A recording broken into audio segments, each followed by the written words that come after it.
hot सबैजना hot अब के गरेको यस्तो मैले तिमीलाई कतिचोटि भनिसकेँ वी आर जस्ट फ्रेन्ड्स त्यस्तो नसोच न तिमी मैले तिमीलाई आइफोन पनि ल्याइदिएको छैन तिमी त्यस्तो नसोच न तिमी भर्खर ल्यान्ड भएको छौ थाकेको होला यसो फ्रेस हावा खाऊ हावा होइन मलाई कफी चाहिँ खान मन छ कफी खान लगा त मलाई मैले तिमीलाई सरप्राइज प्लान गरेको छु क्या कफी सफी नहुन न के सरप्राइज त्यो खुट्टाले ढालेर भित्र आऊ न के गरेको यस्तो यो हाम्रो परम्परा हो कि हाल न बधाई छ मेरो छोरा बधाई छ बहिरले बधाई छ के भन्नु भएको यस्तो के को बधाई थाहा छैन छोरालाई आऊ न हाम्रो यो साथी परम्परा हो क्या हामी साथीलाई पनि गर्छौँ क्या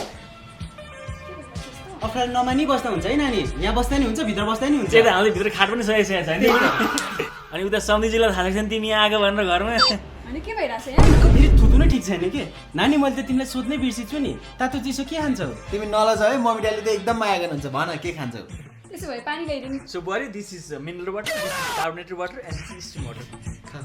धेरै पछि नेपाल आएको तिमीलाई के खानु मन लागेको छ भन ल म ल्याइदिइहाल्छु अलिकति स्पाइसी चप्पा खानु मन लाग्यो चटपटा खानु मन लाग्यो चटपटे पानीपुरी लाफी पनि खान्छ नानु म त लाफिङ नै खान्छु सुन्नु बुढी नानीलाई लाफी मन पर्दो रहेछ त्यहाँ हर्केकोबाट साइलाकोबाट काइलाकोबाट सबैबाट लाफी उठाएर ल्याएर टन्न है अब उता पाउनु नानु है खाऊ मस्त खाऊ किन नपाउनु नि म त गइरहेको हुन्छु म बस्ने ठाउँ मेलबोर्नमा पाउँछ नि नानी गुरु सुन्नु त अहिले टिकट काटेर उता मेलबोर्न गएर खाऊ जस्तो सबै के भन्छ जाने मिल्दैन हामी जान्न पाएर के भयो त बुढा छोरो गइहाल्छ नि नानीले अब छोरोलाई डिपेन्डेन्टमा लान्छु भनेछ के अरे होइन त छोरो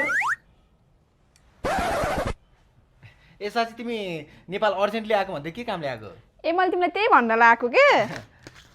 मेरो बिहे चाहिँ चैतमा फिक्स भएको छ कि अनि त्यही भएर यो कार्ड चाहिँ तिमीलाई दिन्छ है म चाहिँ गएँ ल अहिले ए त गर्लफ्रेन्ड बनाउने नि त